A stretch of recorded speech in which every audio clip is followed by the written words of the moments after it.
We're gonna be making some easy weekday meals. For this one, we're starting with the chicken nuggets, which I'm making homemade. I've made these on my Instagram channel. This is actually even more of a shortcut. It's milk, breadcrumbs, the seasoned ones, spray oil, eggs, and some ground chicken. Let's get started. I just preheated my oven to 400, so while that's heating up, we're gonna get started with our chicken nuggets. Our parchment lined sheet.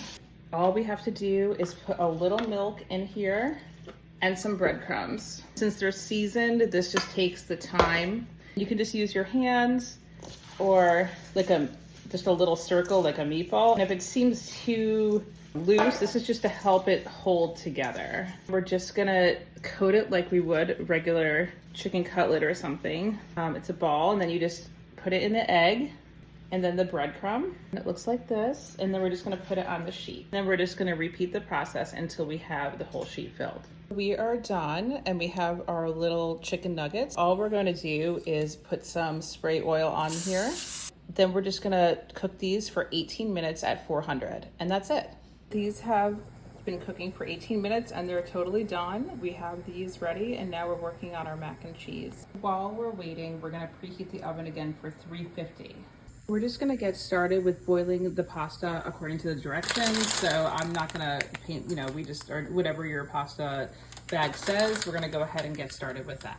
Now we're just gonna add our ingredients, a tablespoon and a half of Parmesan. Then we're gonna put in about half a cup of sour cream. Together, again, these amounts are just what I happen to be using, but if you wanna change them, in a baking dish and line it with, put cheese on top.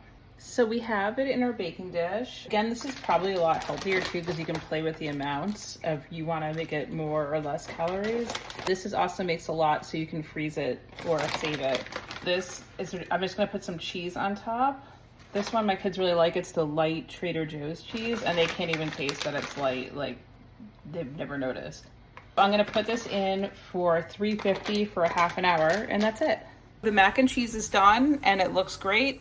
This is after 30 minutes at 350 in the oven. You may be wondering, since we're doing meat and carbs, this is how I do the fruits. Here is the final dinner. We're gonna have salad or fruit on the side. This is the mac and cheese with the homemade chicken nuggets.